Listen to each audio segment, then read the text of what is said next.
Bismillahirrahmanirrahim. Assalamualaikum warahmatullahi wabarakatuh. Saya Nabila Islam Mufidah ingin mempresentasikan tentang manajemen aset di era revolusi industri 4.0. Untuk pendahuluan, era revolusi industri 4.0 merupakan era di mana terjadinya revolusi teknologi yang mengubah cara beraktivitas manusia dalam skala, ruang lingkup, kompleksitas, dan transformasi dari pengalaman hidup yang sebelumnya.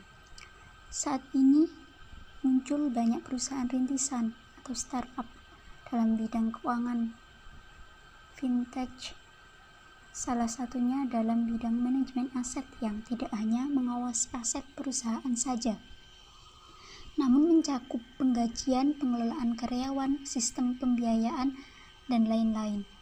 Karena itulah, saat ini banyak penyediaan platform aset manajemen sistem yang memberikan layanan kepada masyarakat agar lebih menghemat kertas karena semua proses rekapitulasi aset perusahaan yang semula dilakukan secara manual kini cukup dilakukan melalui aplikasi dengan penyajian data yang lebih mudah dikelola dan lebih praktis dan efisien. Selanjutnya, untuk manajemen sendiri itu merupakan ilmu dan seni yang mengelola proses perencanaan, pengorganisasian, pelaksanaan, dan pengawasan sumber daya untuk mencapai tujuan secara efektif dan efisien. Manajemen dikatakan sebagai ilmu karena manajemen merupakan suatu akumulasi pengetahuan yang disistematisasi atau kesatuan pengetahuan yang terorganisir. Dalam manajemen, berbagai sumber daya digunakan sesuai dengan keahlian maupun fungsinya. Manajemen diterapkan secara luas, mulai dari manajemen organisasi yang tujuannya untuk mencapai tujuan organisasi, yaitu kesejahteraan pemegang saham dan stakeholder lainnya.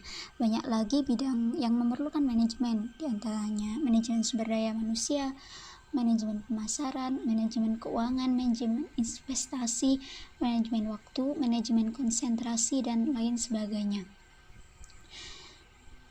Selanjutnya, dalam menghadapi perubahan, manajemen menerapkan prinsip-prinsip yang diformulasikan oleh John B. Kotter, yaitu 1. Menciptakan urgensi untuk berubah, 2. Membangun koalisi yang kokoh, 3. Mengembangkan visi dan strategi perubahan, 4. Mengkomunikasikan visi perubahan, yang kelima pemberdayaan langkah tindak lanjut, yang keenam menciptakan quick wins, yang ketujuh konsolidasi manfaat perubahan, dan yang kedelapan menetapkan perubahan sebagai bagian dari budaya.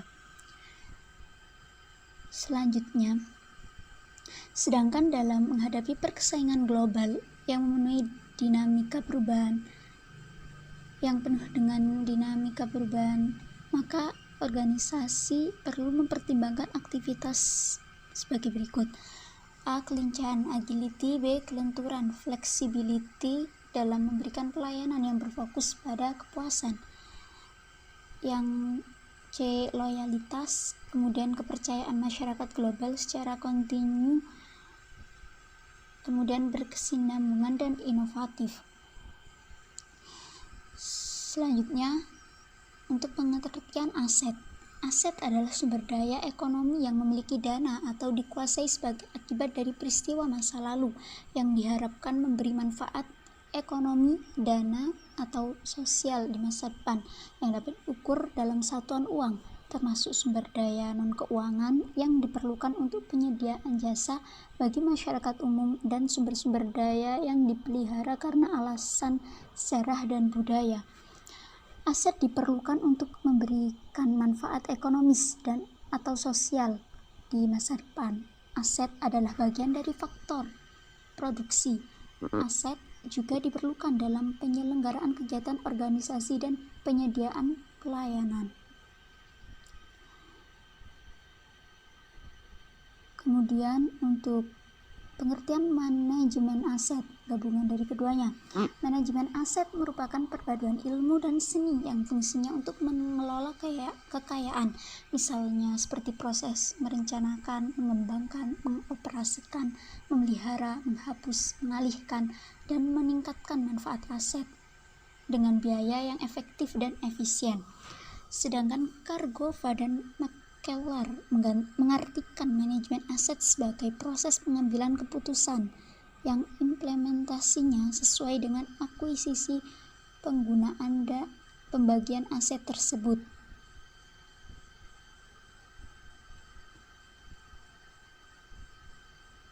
Manajemen aset mencakup proses perencanaan, perancangan, pengorganisasian, penggunaan, pemeliharaan, sampai penghapusan, serta di dalamnya ada pula pengawasan aset. Proses ini dilakukan secara sistematis dan terstruktur selama siklus hidup aset. Manajemen aset berupaya melakukan pengoptimalisasian penggunaan aset dalam rangka memberi manfaat dalam pemberian layanan dan pengembalian keuangan. Manajemen aset yang baik dan meminimalkan biaya, memaksimalkan ketersediaan aset, dan memaksimalkan utilisasi aset. Kemudian untuk konsepnya, aset merupakan sesuatu yang memiliki nilai. Bagi organisasi yang berorientasi pada laba, aset ini diharapkan menghasilkan arus kas bersih di masa yang akan datang.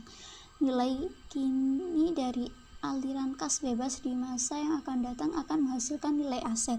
Tetapi bagi organisasi pemerintah yang bertujuan bukan untuk laba, melainkan menyediakan layanan bagi masyarakat, aliran kas bukan hal yang utama, namun potensi manfaat dari suatu aset untuk menyediakan layanan itu yang menunjukkan nilainya.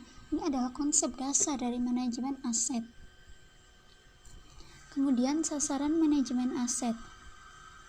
Sasaran manajemen aset yakni adalah tercapainya kesesuaian antara aset dan pelayanan yang akan diberikan kepada masyarakat. Berikut beberapa hal yang harus diperhatikan dalam implementasi manajemen aset. Yang pertama, penurunan permintaan terhadap aset baru dengan menerapkan solusi non-aset. Kedua, memaksimalkan potensi aset yang tersedia ada atau existing asset. Kemudian penekanan biaya keseluruhan aset dengan memperhatikan siklus hidup aset. Kemudian menekan pertanggungjawaban dan akuntabilitas aset. Selanjutnya adalah tujuan manajemen aset. Secara umum, tujuan manajemen aset adalah mengambil keputusan yang tepat agar aset yang dikelola dapat berfungsi secara efektif dan efisien. Efektif dalam hal ini adalah agar aset yang dikelola bisa mencapai tujuan yang diharapkan perusahaan. Selain itu, tujuan-tujuan lainnya adalah pengamanan aset, memastikan kejelasan dari kepemilikan aset tersebut, menginventarisasi masa pakai aset, dan mengoptimalkan penggunaan aset. Kemudian prinsip dari manajemen aset. Prinsipnya yang pertama, keputusan manajemen aset adalah keputusan yang terintegrasi. Keputusan perencanaan aset harus mengevaluasi siklus hidup aset, manfaat, biaya, dan resiko kepemilikan aset. Yang ketiga, akuntabilitas aset yang meliputi kondisi, penggunaan, dan kinerja aset. Kemudian keputusan penghapusan aset dilakukan atas analisis pengembalian bersih dan perdagangan yang wajar. Yang terakhir, struktur pengendalian intern juga diterapkan untuk manajemen aset.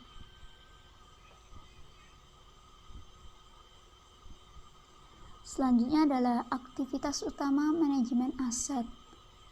Yang pertama ada melakukan analisis kebutuhan, kemudian melakukan penilaian ekonomis seperti pertimbangan dan manfaat membeli atau melakukan solusi non-aset, serta rekomendasi penggunaan terbaik atas sumber daya yang terbatas.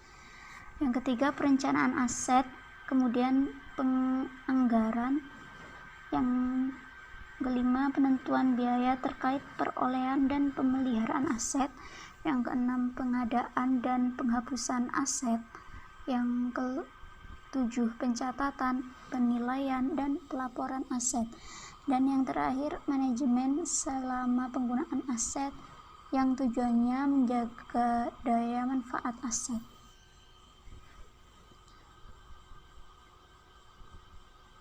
Selanjutnya adalah hal penting dalam manajemen aset. Hal penting yang harus diperhatikan dalam manajemen aset diantaranya pemilikan aset, kemudian penguasaan aset, ada juga pengelolaan aset dan pemanfaatan aset. Pemilikan aset tentang siapa yang memiliki aset tersebut, kemudian penguasaan siapa yang menguasai menggunakan, kemudian pengelolaan aset untuk siapa yang mengelola aset, kemudian yang terakhir pemanfaatan aset. Aset tersebut dimanfaatkan untuk apa saja. Kemudian alur manajemen aset. Yang pertama, inventarisasi aset, kemudian ada legal audit, kemudian penilaian aset, setelah itu optimalisasi aset, dan yang terakhir adalah pengawasan dan pengendalian.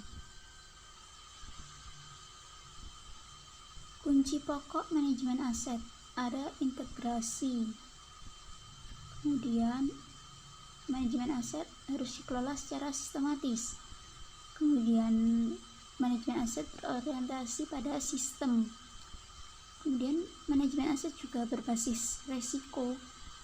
Kemudian pengelolaannya harus optimal. Selanjutnya dilaksanakan secara berkelanjutan. Yang terakhir adalah multidisiplin.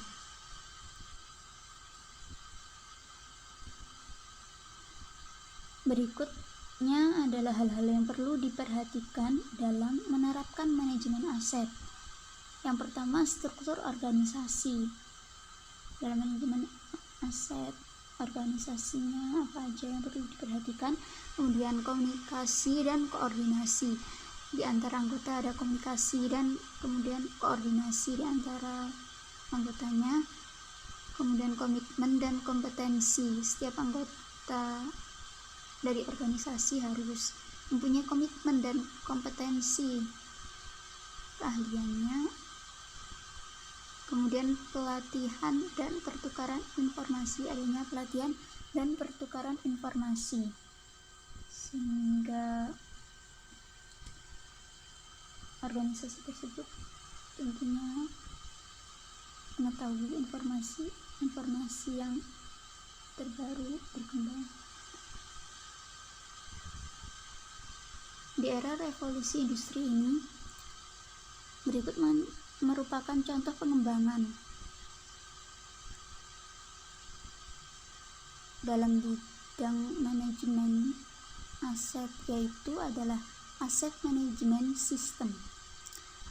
Aset manajemen sistem adalah suatu informasi yang dibangun untuk memberikan kemudahan kepada pengguna dalam mengelola harta, kekayaan, dan modal dari sebuah instansi atau perusahaan yang memiliki masa manfaat serta mengelola barang persediaan dan barang habis pakai.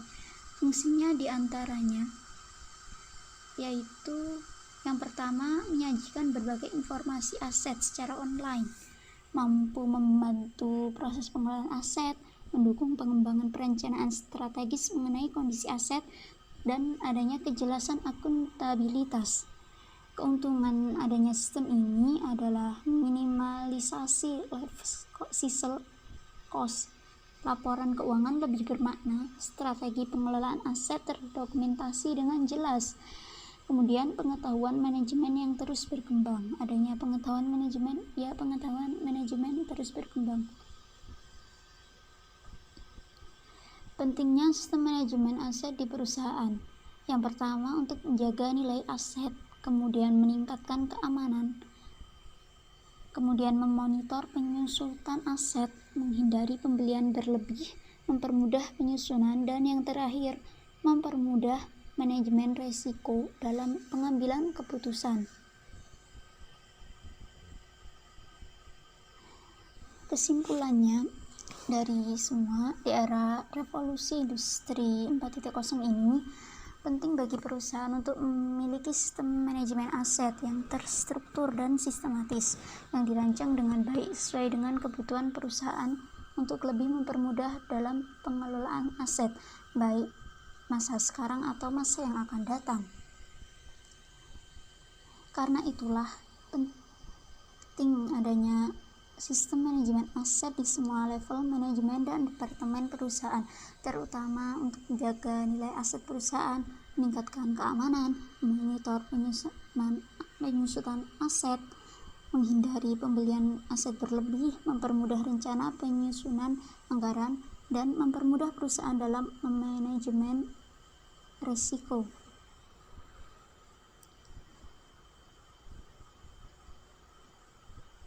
Kemudian daftar pustaka dapat dilihat dalam slide berikut.